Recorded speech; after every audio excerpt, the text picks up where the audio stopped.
నమస్కారం ETV news కి స్వాగతం. ముందుగా ముఖ్యాంశాలు.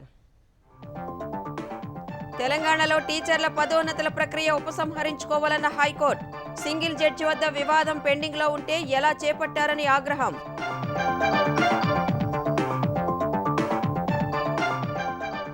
టిమ్స్ ఆసుపత్రుల నిర్మాణం పేరుతో 9,000 కోట్ల అప్పులు. గత ప్రభుత్వ తీరుపై మంత్రి దామోదర విమర్శలు. వైద్య ఆరోగ్య శాఖను ప్రక్షాళన చేస్తామని వెల్లడి. గత వైకాపా పాలనలో రివర్స్ అయిన పోలవరం పరిస్థితి. 5 ఏళ్లలో పురోగతి కంటే ధ్వంసమే ఎక్కువ. పనులు ఎలా మొదలు పెట్టాలో తెలియని దుస్థితి. విజయవాడ సమీపంలో జప్తు చేసిన అగ్రిగోల్డ్ భూముల కబ్జా. రికార్డులు మార్చి వేరొకరికి విక్రయం. మాజీ మంత్రి జోగి రమేష్ దందాపై అధికారుల మౌనం. ఆంధ్రప్రదేశ్ అడ్వకేట్ జనరల్గా మరోసారి దమ్మాలపాటి శ్రీనివాస్. న్యాయశాఖ ఉత్తర్వులు జారీ. వైకాపా హయాంలో ఏజీ, ఏఏజీల రాజీనామాల ఆమోదం. బీహార్లో ప్రారంభానికి ముందే కూలిపోయిన మరో వంతెన. 3 పిల్లర్లు నేలమట్టం. నాణ్యతా లోపం స్పష్టంగా కనిపిస్తోందని ప్రజల మండిపాటు.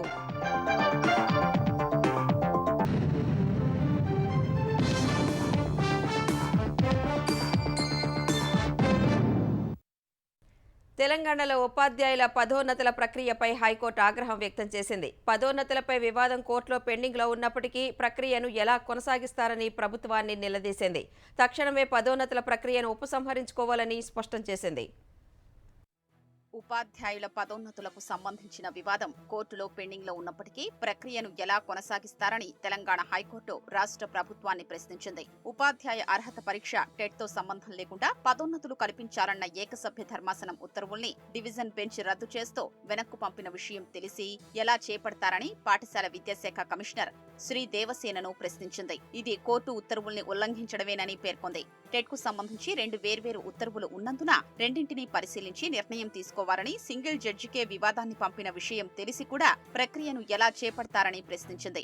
స్కూల్ అసిస్టెంట్ పోస్టుల పదోన్నతుల్లో భాగంగా టెట్లో అర్హత సాధించని ఎస్జీటీలకు అవకాశం కల్పించకపోవడాన్ని సవాల్ చేస్తూ 150 మంది హైకోర్టులో పిటిషన్ దాఖలు చేశారు.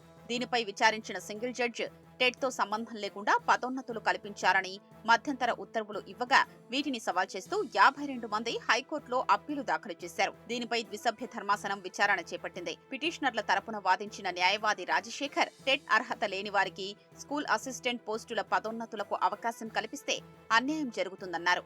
అయితే అభ్యర్థులు 1995 నుంచి 2008 మధ్య ఎస్జీటీలుగా నియమితులయ్యారని ప్రతివాదుల తరపు న్యాయవాది ఎం రామ్ గోపాలరావు వాదించారు. కానీ ఎన్సీటీఈ నోటిఫికేషన్ 2010లో వచ్చిందని తెలిపారు. ఎన్సీటీఈ నిబంధనల ప్రకారం స్కూల్ అసిస్టెంట్ పోస్టులకు టెట్ అర్హత తప్పనిసరన్నారు. అందువల్ల నోటిఫికేషన్ కు ముందు నియమితులైన వారికి టెట్ అవసరం లేదంటూ 2015లో ప్రభుత్వం జీవో 36 జారీ చేసిందన్నారు. ఇందులో 12వ నిబంధన ఇదే విషయాన్ని స్పష్టంగా చెబుతోందని, తరువాత కూడా స్కూల్ అసిస్టెంట్ పోస్టులకు టెట్ తప్పనిసరని ఎప్పుడూ నోటీసు కూడా ఇవ్వలేదన్నారు. ప్రస్తుతం పదోన్నతుల సమయంలో 2010కి ముందు నియమితులైన వారికి ఎన్సీటీఈ నోటిఫికేషన్ను మాత్రమే పరిగణలోకి తీసుకోవడం సరికాదన్నారు.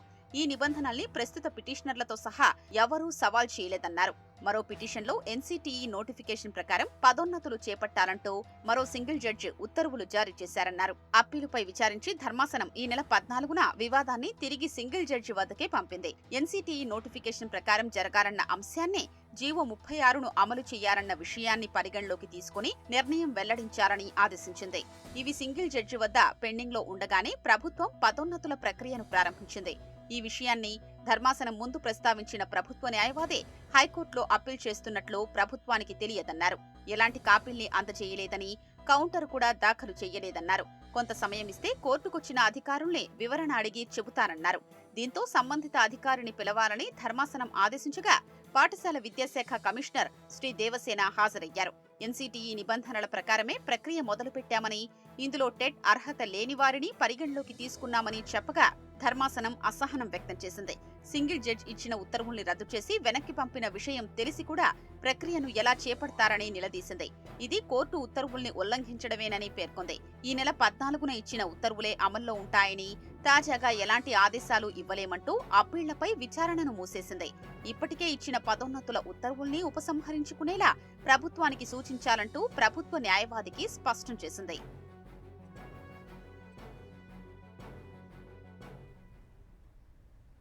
తెలంగాణలో విద్యా హక్కు చట్టం అమలు పరిస్థితిపై వివరణ ఇవ్వాలని ప్రభుత్వానికి హైకోర్టు ఆదేశాలు జారీ చేసింది. చట్టాన్ని తప్పనిసరిగా అమలు చేయాల్సి ఉండగా ఇప్పటి వరకు ఎందుకు చేయలేదని ప్రశ్నించింది. సంక్షేమ రాష్ట్రంగా చెబుతున్నప్పుడు పేద విద్యార్థులకు విద్యా హక్కు చట్టం కింద అవకాశం ఎందుకు కల్పించలేదని నిలదీసింది. విద్యా హక్కు చట్టాన్ని అమలు చేయకపోవడాన్ని సవాలు చేస్తూ న్యాయవాది యోగేష్ 2020లో వ్యాజ్యం దాఖలు చేశారు. దీనిపై మంగళవారం హైకోర్టు విచారణ చేపట్టింది. చట్టం చాలా ఏళ్ల క్రితమే వచ్చినప్పటికీ ఇప్పటి వరకు అమలు చేయటం లేదని పిటిషనర్ తరపు న్యాయవాది వాదించారు. చట్ట ప్రకారం ప్రైవేటు పాఠశాలల్లో విద్యా హక్కు చట్టం కింద పేద విద్యార్థుల కోసం 25% సీట్లను కేటాయించాల్సి ఉందన్నారు. అయితే ఇప్పటి వరకు చట్టం అమలు కాలేదన్నారు. ఇప్పటికే ప్రభుత్వం 2 సార్లు కౌంటర్లు దాఖలు చేసినా ఎంతమంది విద్యార్థులకు సీట్లు కేటాయించారనే వివరాలు సమర్పించలేదన్నారు. పేదలకు విద్యావసతి సౌకర్యాలు ప్రభుత్వం కల్పిస్తోందని ప్రభుత్వ ప్రత్యేక న్యాయవాది వాదించారు. అలాంటప్పుడు దానికి సంబంధించిన వివరాలు ఎందుకు సమర్పించలేదని ధర్మాసనం ప్రశ్నించింది. ప్రస్తుతం చట్టం అమలు పరిస్థితిపై వివరణ ఇవ్వాలంటూ విచారణను 2 వారాలకు వాయిదా వేసింది. వైద్య ఆరోగ్య శాఖను పూర్తి స్థాయిలో ప్రక్షాళన చేయనున్నట్లు తెలంగాణ వైద్య ఆరోగ్య శాఖ మంత్రి దామోదర రాజనరసింహ చెప్పారు. ప్రైవేటు ఆసుపత్రుల నియంత్రణ, ఆహార భద్రత, ఫార్మా విభాగాల్లో ఎప్పటికప్పుడు తనిఖీలు చేసి నిబంధనలు పాటించని వారిపై కఠిన చర్యలు తీసుకోనున్నట్లు మీడియా ఇష్టాగోష్ఠిలో వివరించారు. ఇందుకోసం 3 ప్రత్యేక టాస్క్ ఫోర్స్ విభాగాలను ఏర్పాటు చేసి వైద్య రంగంలో రెగ్యులేటరీ పవర్స్ ని బలోపేతం చేయనున్నట్లు తెలిపారు. నిర్మాణంలో ఉన్న టిమ్స్ ఆసుపత్రుల ఎత్తును 14 అంతస్తులకే పరిమితం చేశామన్న దామోదర రాజనరసింహ ప్రభుత్వ ఆసుపత్రుల నిర్వహణ కోసం గ్రీన్ ఛానల్ ఏర్పాటుకు చర్యలు తీసుకుంటున్నామన్నారు. గత ప్రభుత్వ తీరుపై మంత్రి విమర్శలు గుప్పించారు. ప్రాంతాల వారీగా సర్వే చేయకుండానే మెడికల్ కాలేజీలను ఇచ్చారన్న దామోదర వైద్య విద్యను క్రమంగా పెంచాలన్నారు. టిమ్స్ ఆసుపత్రుల నిర్మాణం పేరుతో 9,000 కోట్ల అప్పులు చేశారన్న మంత్రి 10 ఏళ్ల భారాస పాలనలో కొత్త ఆసుపత్రులపై చూపిన శ్రద్ధ ఉస్మానియాకి కొత్త భవనంపై చూపలేదని విమర్శించారు. రానున్న 2 ఏళ్లలో ప్రతి 35 కిలోమీటర్లకు ఒక ట్రామా కేర్ కేంద్రం ఏర్పాటుకు సర్కార్ కసరత్తు చేస్తోందని తెలిపారు. రుణమాఫీతో పాటు కీలక అంశాలపై చర్చించేందుకు ఈ నెల 21న తెలంగాణ మంత్రివర్గ సమావేశం నిర్వహించే అవకాశం ఉంది. ఆగస్టు 15 వరకు రైతు రుణమాఫీ చేసి తీరుతామని పలు సందర్భాల్లో చెప్పిన ముఖ్యమంత్రి రేవంత్ రెడ్డి మంత్రులు, అధికారులతో వరుస సమావేశాలు నిర్వహిస్తున్నారు. రుణమాఫీకి అర్హతలు, నిధుల సేకరణ, విధి విధానాలపై కసరత్తు కొలిక్కి వస్తోంది. కిసాన్ సమ్మాన్ నిధి అర్హతలనే ప్రాతిపదికగా తీసుకోవడం సహా ప్రత్యేక కార్పొరేషన్ ఏర్పాటు చేసే ఆలోచనలో ప్రభుత్వం ఉంది. రైతు భరోసా, రైతు బీమా, పంటల బీమాకు కూడా ఇవే అర్హతలను ఖరారు చేయాలని ప్రభుత్వం భావిస్తోంది. వీటన్నింటిపై కేబినెట్లో చర్చించి తుది నిర్ణయం తీసుకోనున్నారు. హైదరాబాద్లోని ఏపీ ఆస్తులతో పాటు 2 రాష్ట్రాలకు సంబంధించిన అంశాలు, బడ్జెట్ పద్దులపై కూడా చర్చించే అవకాశం ఉంది. బడ్జెట్ సమావేశాలు వచ్చే నెలాఖరులో జరిగే అవకాశం ఉన్నందున రైతు రుణమాఫీ విధి విధానాలపై చర్చించేందుకు అవసరమైతే ఈ నెలాఖరున ప్రత్యేక సమావేశాలు నిర్వహిస్తే ఎలా ఉంటుందన్న చర్చ కూడా ప్రభుత్వంలో జరుగుతున్నట్లు తెలుస్తోంది. ఆంధ్రప్రదేశ్లో గత వైకాపా పాలనలో పోలవరం ప్రాజెక్టు భవిష్యత్ రివర్స్ అయింది. తెలుగుదేశం హయాంలో జరిగిన పురోగతినంతా 5 ఏళ్లలో జగన్ బూడిదలో పోసిన పన్నీరు చేశారు. కొత్త ప్రభుత్వం ఇప్పటికిప్పుడు ప్రాజెక్టు పనులు ప్రారంభిద్దామన్నా ఒక్క అడుగు ముందుకు వేయలేని దుస్థితి నెలకొంది. 2019 జూన్లో సీఎంగా బాధ్యతలు స్వీకరించిన జగన్కు పోలవరంపై నివేదించిన అదే జలవనరుల శాఖ అధికారులు తాజాగా సోమవారం ప్రస్తుత ముఖ్యమంత్రి చంద్రబాబుకు ప్రజెంటేషన్ ఇచ్చారు. దీన్ని చూస్తే పోలవరంపై గత సర్కార్ ఎంత నిర్లక్ష్యంగా వ్యవహరించిందో ఇట్టే అర్థమవుతోంది.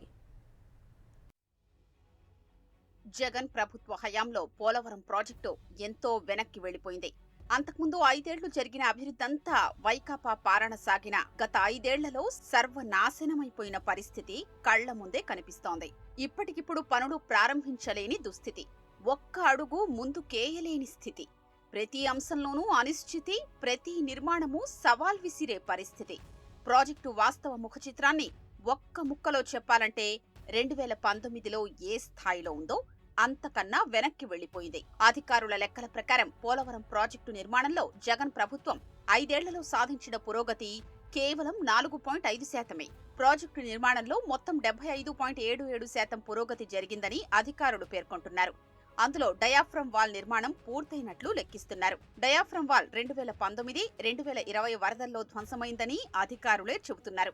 అది జగన్ ప్రభుత్వ హయాంలోనే. ఆ డయాఫ్రమ్ వాల్ స్థానంలో మళ్లీ కొత్తగా నిర్మాణం చేపట్టాలని, ఇప్పటికే జలవనరుల శాఖ అధికారులు ప్రతిపాదించారు. ఇందుకు దాదాపు 1000 కోట్లు ఖర్చవుతుందని, 457 రోజుల సమయం పడుతుందని అంచనా వేశారు. గతంలో డయాఫ్రమ్ వాల్ నిర్మాణానికి ఖర్చు చేసిన మొత్తం కన్నా ఇది రెండింతలు. డయాఫ్రమ్ వాల్ కు మరమ్మతులు చెయ్యాలన్నా 447 కోట్లు వ్యయమవుతుంది. 288 రోజుల సమయం పడుతుంది. ఈ లెక్కన అధికారులు లెక్కిస్తున్న పురోగతి నుంచి ఆ డయాఫ్రమ్ వాల్ ను మినహాయించాలా, అక్కర్లేదా అన్నది ప్రశ్న. అలా మినహాయిస్తే అడుగు ముందుకు పడిందా, వెనక్కి పడిందా అన్నదే ఇట్టే అర్థం చేసుకోవచ్చు.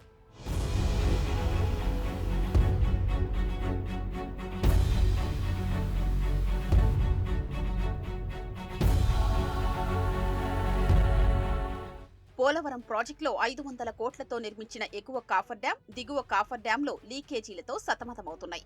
సీపేజీ అంచనాలకు మించి వస్తోంది. నిర్దిష్ట ప్రమాణాల ప్రకారం నిర్మాణాలు జరగలేదు. కేంద్ర నిపుణులు ముందే హెచ్చరించినా రాష్ట్ర ప్రభుత్వం దీన్ని పెడచెవిన పెట్టిందని కేంద్ర జలశక్తి శాఖలో కీలక స్థానంలో ఉన్న ఒక ప్రముఖ వ్యక్తి చెప్పారు. ఆ 2 కట్టడాలు మళ్లీ బాగు చేసుకోవాల్సిందే. అందుకు 100 కోట్లు ఖర్చవుతుంది. అవి అసలు ఎలా మరమ్మతులు చెయ్యాలో కూడా ఇంతవరకు తేల్చలేదు. అధికారులు లెక్కించిన 75.77% పురోగతి నుంచి ఈ కట్టడాలు మినహాయిస్తే ఈ ప్రాజెక్టు ముందుకెళ్లినట్లా, వెనక్కు మళ్లినట్లా?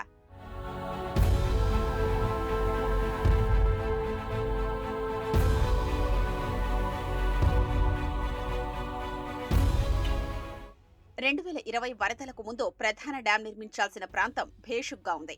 ఎగువ కాఫర్ డ్యాం గ్యాప్లను సకాలంలో జగన్ ప్రభుత్వం పూడ్చలేకపోయింది. దీంతో 2020 భారీ వరదలకు ఆ ప్రాంతమంతా ఉధృతమైన నీటి ప్రవాహంలో కోసుకుపోయింది. పెద్ద పెద్ద అగాధాలు ఏర్పడ్డాయి. ప్రధాన డ్యాం గ్యాప్ 1 ప్రాంతంలో 35 మీటర్ల లోతున, గ్యాప్ 2 వద్ద 26 మీటర్ల లోతున ఇసుక కొట్టుకుపోయింది. ప్రధాన డ్యాం ఛానల్ 90 మీటర్ల నుంచి 390 మీటర్ల వరకు, అంటే దాదాపు 300 మీటర్ల మేర, మరో చోట 42 మీటర్ల మేర ఇసుక కోతకు గురై భారీ అగాధాలు ఏర్పడ్డాయి. కాఫర్ డ్యాం వద్ద 280 మీటర్ల మేర 36.50 మీటర్ల లోతున అగాధాలు ఏర్పడ్డాయి. ఇక్కడ ఇసుక నింపేందుకు ఇప్పటికే 2200 కోట్లు ఖర్చు చేశారు. ఇంకెంత ఖర్చు చెయ్యాలో కూడా తెలియదు. స్పిల్వే రక్షణకు దాదాపు 80 కోట్లతో నిర్మించిన గైడ్ బండ్ ధ్వంసమైంది. మొత్తం పురోగతి నుంచి దీన్ని కూడా మినహాయించాలి కదా. ఇవన్నీ పరిగణలోకి తీసుకుంటే మొత్తం ప్రాజెక్టు పురోగతి 75.77% వద్ద ఉంటుందా, లేక 50% పడిపోతుందా అనేది ప్రశ్నార్థకం. 5 ఏళ్ల జగన్ పాలనలో పోలవరంలో జరిగిన వైఫల్యాలు అన్నీ ఇన్ని కాదు. రివర్స్ టెండర్ల పేరుతో గుత్తేదారును మార్చొద్దని కేంద్ర జలశక్తి శాఖ హెచ్చరించినా జగన్ పెడచెవిన పెట్టారు. 2019 నవంబర్లో కొత్త గుత్తేదారుకు పనులు అప్పగించినా ఏడాది పాటు కనీస పనులు కూడా చేయలేదు. కేంద్ర జలశక్తి శాఖకు రాష్ట్ర అధికారులు అప్పట్లో సమర్పించిన పురోగతి లెక్కలు ఈ విషయాన్ని బహిర్గతం చేశాయి. 2019 వరదలకు డయాఫ్రమ్ వాల్ దెబ్బతిందని జగన్ ప్రభుత్వం వాదన. 2020 వరదలకే డయాఫ్రమ్ వాల్ విధ్వంసమైందనేది అధికారుల మాట. ఏడాదిన్నర కాలంలో ఎగువ కాఫర్ డ్యాం నిర్మించి గ్యాప్లు పూడ్చి ఉంటే డయాఫ్రమ్ వాల్ ధ్వంసమయ్యేది కాదని హైదరాబాద్ ఐఐటి నిపుణులు కేంద్రానికి ఇచ్చిన నివేదిక తేల్చింది. 2019లోనే డయాఫ్రమ్ వాల్ ధ్వంసమైతే ఇంతవరకు దాన్ని ఏం చెయ్యాలో ఎందుకు తేల్చలేదన్నది ప్రశ్న. 2024 వరకు ఈ అంశంపై జగన్ సర్కార్ ఎందుకు దృష్టి సారించలేదన్నది ప్రశ్న.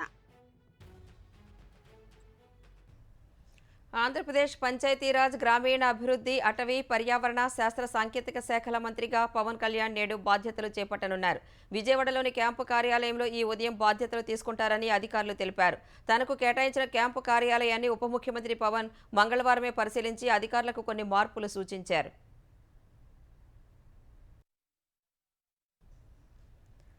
ఆంధ్రప్రదేశ్ అడ్వకేట్ జనరల్గా దమ్మాలపాటి శ్రీనివాస్ను ప్రభుత్వం నియమించింది. ఈ మేరకు న్యాయశాఖ ఆదేశాలిచ్చింది. 2014-19 మధ్య కూడా దమ్మాలపాటి అడ్వకేట్ జనరల్గా పనిచేశారు.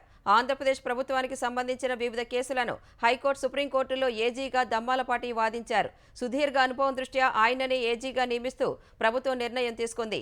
ఏఏజీ నియామకంపై కూడా త్వరలో నిర్ణయం తీసుకోనుంది.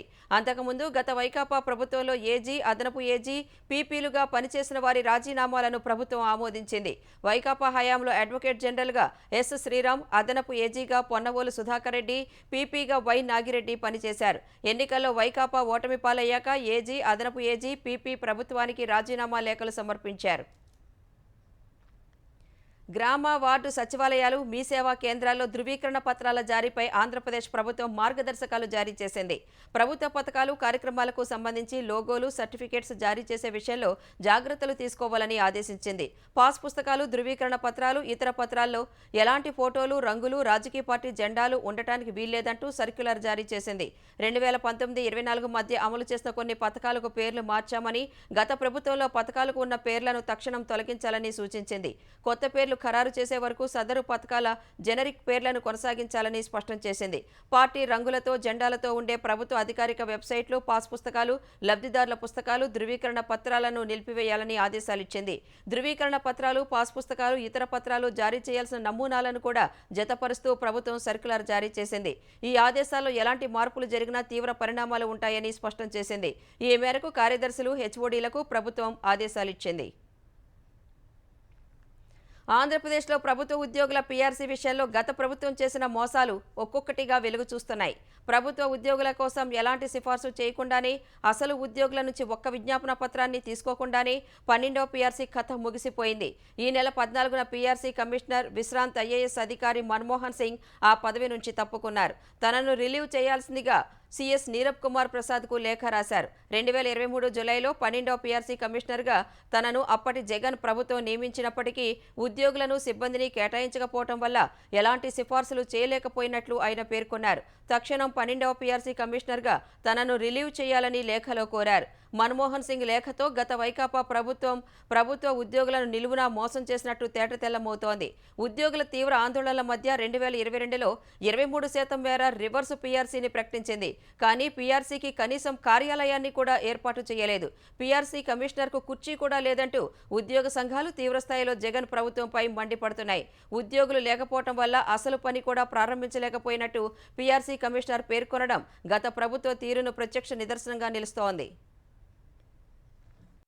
గత ప్రభుత్వంలోని వైకాపా నేతల పాపాలు ఒక్కొక్కటిగా బయటపడుతున్నాయి. ఖాళీగా ఉన్న జప్తు చేసిన అగ్రిగోల్డ్ భూములను మాజీ మంత్రి జోగి రమేష్ కుటుంబం కబ్జా చేసింది. అగ్రిగోల్డ్ భూములను అప్పనంగా కాజేసి కోట్ల రూపాయలను సొమ్ము చేసుకుంది. వాటిని కబ్జా చేసి ఏకంగా ప్రహరీ నిర్మాణం చేసింది. తమ భూములు ఆక్రమించారని వాస్తవ యజమానులు పోలీసుల దృష్టికి తీసుకువెళ్లినా విచారణ లేకుండా తొక్కిపెట్టారు. అంతేకాదు, ఆ భూములు స్వాధీనం చేసుకునే అధికారం కూడా తహసీల్దార్ కార్యాలయం నుంచి తీసుకోవడం విస్తుపోయేలా చేస్తోంది. అధికారాన్ని అడ్డుపెట్టుకుని మాజీ మంత్రి జోగి రమేష్ చేసిన భూ కబ్జాల్లో ఒకటి దుమారం రేపుతోంది. విజయవాడ గ్రామీణ మండలం అంబాపురం గ్రామంలో రీసర్వే నంబర్ 87లో అవ్వా వెంకట శేషు నారాయణరావుతో పాటు వారి బంధువులకు భూములు ఉన్నాయి. వారు అగ్రిగోల్డ్ కంపెనీలో భాగస్వాములుగా ఉన్నారు. అగ్రిగోల్డ్ ఆస్తుల్ని జప్తులో భాగంగా 2019లో నాటి ప్రభుత్వం రీసర్వే నంబర్ 87లోని 2293 గజాల స్థలాన్ని జప్తు చేసింది. ఈ భూములు విజయవాడకు సమీపంలో ఉండడం, ఖాళీగా ఉండడంతో వీటి కబ్జాకు తెరలేచింది. అంబాపురం గ్రామంలోని రీసర్వే నంబర్ 88లో పోలవరపు మురళీమోహన్ అనే వ్యక్తి నుంచి మాజీ మంత్రి తనయుడు జోగి రాజీవ్ 1074 గజాలు, ఆయన బాబాయ్ జోగి వెంకటేశ్వరరావు 1086 గజాలు కొన్నారు. 2022 నాటి రిజిస్ట్రేషన్ దస్తావేజుల్లో సర్వే నంబర్ 88 అని స్పష్టంగా ఉంది. కానీ తమ దస్తావేజుల్లో సర్వే నంబర్ తప్పుగా నమోదైందని నాటకానికి తెరలేపారు. రీసర్వే నెంబరు 87కు బదులుగా రీసర్వే నెంబరు 88 నమోదైందని దరఖాస్తు చేశారు. అప్పటికే జోగి రమేష్ మంత్రిగా ఉండడంతో అధికారులు ఏమాత్రం విచారణ లేకుండా స్వీయ సవరణ ద్వారా దస్తావేజుల్లో సర్వే నెంబరు మార్చారు. వాస్తవానికి అగ్రిగోల్డ్ నుంచి జప్తు చేసిన భూముల్ని ప్రభుత్వం నిషేధిత జాబితాలో చేర్చింది. అంటే వాటిని రిజిస్టర్ చేసే అవకాశమే లేదు. కానీ జోగి రమేష్ పై భయభక్తులతో సవరణ దస్తావేజులు జారీ చేసేశారు. వాటిని అడ్డుపెట్టుకుని జోగి మనుషులు అగ్రిగోల్డ్ కు చెందిన రీసర్వే నెంబర్ 87 భూముల స్వాధీనానికి వెళ్లారు. అప్పట్లో వాస్తవ యజమాని అభ్యంతరం కూడా పెట్టారు. అయితే జోగి రమేష్ తహసీల్దార్ ద్వారా 2023లో సదరు భూమి స్వాధీన ఉత్తర్వులు పొందారు. ఈ లేఖలతో అగ్రిగోల్డ్ భూమిని స్వాధీనం చేసుకున్న జోగి కుటుంబం దాని చుట్టూ ప్రహరీ నిర్మించేసుకుంది.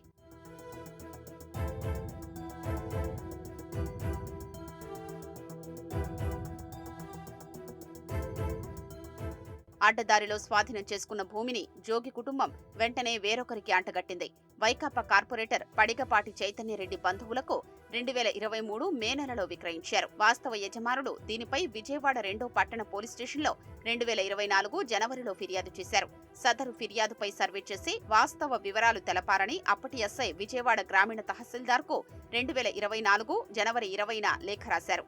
నాటి తహసీల్దారు జాహ్నవి కూడా 2024 మార్చి 30న పోలీసులకు పోస్టులో నివేదిక పంపారు. కానీ ఇప్పటి వరకు పోలీసులు దాన్ని తెరిచి చూడలేదు. ఎన్నికల ముందు వరకు మంత్రిగా ఉన్న జోగి రమేష్ ఆ నివేదికను తొక్కిపెట్టారని తెలుస్తోంది. వైకాపా హయాంలో విచ్చలవిడిగా జరిగిన భూ కుంభకోణాలపై విచారణ జరిపి బాధ్యులపై కఠిన చర్యలు తీసుకుంటామని ఆంధ్రప్రదేశ్ రెవెన్యూ శాఖ మంత్రి అనగాని సత్యప్రసాద్ తెలిపారు. మంగళగిరిలోని భూ పరిపాలనా శాఖ ప్రధాన కార్యాలయంలో ఉన్నతాధికారులతో సమీక్ష నిర్వహించిన మంత్రి విశాఖ, అనకాపల్లి, శ్రీకాకుళం, విజయనగరం జిల్లాల్లో అసైన్డ్ భూములను పేదల నుంచి తక్కువ ధరకు కొనుగోలు చేశారని తెలిపారు. ఈ దందాలో పాల్గొన్న ప్రతి ఒక్కరిపై చర్యలు ఉంటాయని సత్యప్రసాద్ వెల్లడించారు. ఈ కుట్రలో అధికారులు ఉన్నా, రాజకీయ నేతలు ఉన్నా వదిలే ప్రసక్తే లేదని తేల్చి చెప్పారు. వైకాపా పాలనలో గాడి తప్పిన రెవెన్యూ శాఖను 100 రోజుల ప్రణాళిక ద్వారా ప్రక్షాళన చేసి ప్రజలకు మెరుగైన సేవలు అందేలా చేస్తామని మంత్రి సత్యప్రసాద్ తెలిపారు. 2019-24లో రెవెన్యూ డిపార్ట్మెంట్లో జరిగిన పాలసీలపై చాలా ఒక భయాందోళన ఉన్నటువంటి పరిస్థితి మనం రాష్ట్రంలో చూసాం. అవన్నీ కూడా రెక్టిఫై చేయాల్సిన బాధ్యత ఉంది. ప్రజల్లో ఆ యొక్క భయాందోళన తీసేసి ఎవరైతే హక్కుదారులో వాళ్ళందరికీ కూడా వాళ్ళ హక్కు కల్పించే విధంగా ఒక మంచి కార్యాచరణతో ముందుకెళ్లాలని లక్ష్యంతో ఏదైతే వాళ్ళు ప్రవేశపెట్టినటువంటి ల్యాండ్ టైటిలింగ్ యాక్ట్లో ఉన్నటువంటి లోపాలన్నీ ఉన్నాయి కాబట్టి లోపభూయిష్టంగా ఉన్నాయి కాబట్టి తప్పకుండా అది రద్దు చేస్తా అని చెప్పేసి గౌరవ ముఖ్యమంత్రి ఎలా చెప్పారో రెండో సంతకంగా అది పెట్టడం జరిగింది. వైకాపా నేతల ఒత్తిళ్లకు లొంగి రాజీనామాలు చేయొద్దని తెలుగుదేశం నేతలు ఎంత చెప్పినా వినని పలువురు వాలంటీర్లు ఇప్పుడు ఉద్యోగాలు తిరిగి ఇప్పించండి అంటూ మంత్రులను ప్రాధేయపడుతున్నారు. ఆనాడు తెలియక చేశామని తప్పైపోయిందంటూ వేడుకుంటున్నారు. టెక్కలిలో మంత్రి అచ్చెన్నాయుడు, పాలకులలో మరో మంత్రి రామానాయుడుకు రాజీనామా చేసిన వాలంటీర్ల నుంచి విజ్ఞప్తులు పోటెత్తాయి. బలవంతంగా ఎవరు రాజీనామా చేయించారో వారి పేర్లు రాసి ఫిర్యాదు చేస్తే ఆలోచిస్తానని అచ్చెన్నాయుడు సమాధానమిచ్చారు. దండం పెట్టి చెప్పినా విన్నారా అంటూ మంత్రి రామానాయుడు వాలంటీర్లతో అన్నారు. రాష్ట్ర వ్యాప్తంగా తీసుకోవాల్సిన విధాన నిర్ణయంపై ఆలోచించి చేస్తామని వారికి బదులిచ్చారు.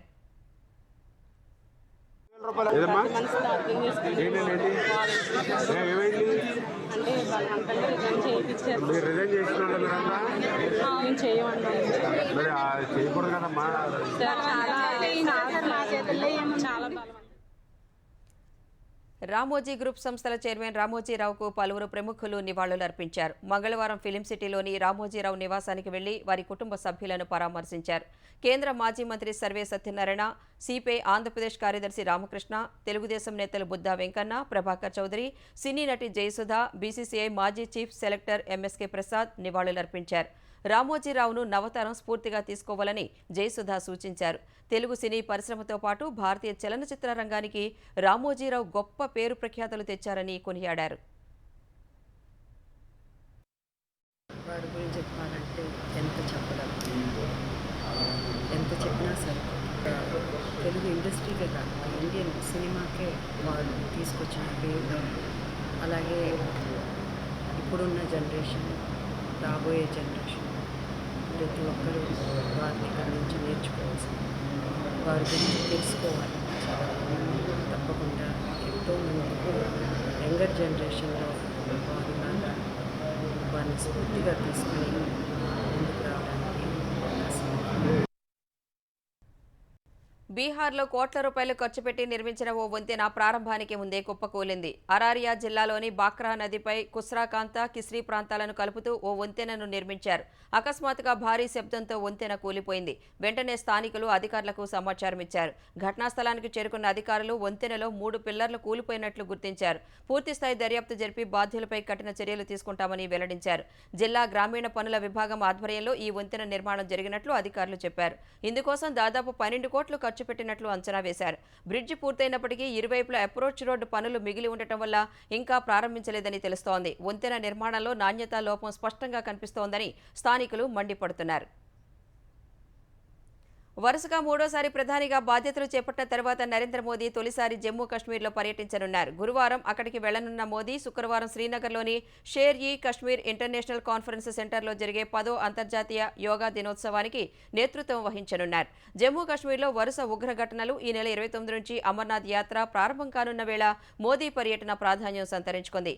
ఈసారి అంతర్జాతీయ యోగా దినోత్సవంలో యోగా ఫర్ స్పేస్ ఈవెంట్ను కూడా నిర్వహిస్తున్నారు. ఇస్రో శాస్త్రవేత్తలు, అధికారులు, గగన్యాన్ ప్రాజెక్టు బృందం, బృందం ఈ కార్యక్రమంలో పాల్గొనుంది. 90 స్థానాలు ఉన్న జమ్మూ కాశ్మీర్ అసెంబ్లీకి త్వరలో ఎన్నికలు జరగనున్నాయి. కశ్మీర్లో 47, జమ్మూలో 43 స్థానాలు ఉండగా ఎన్నికలు పూర్తయిన తర్వాత కశ్మీర్కు రాష్ట్ర హోదా పునరుద్ధరించే అవకాశం ఉంది.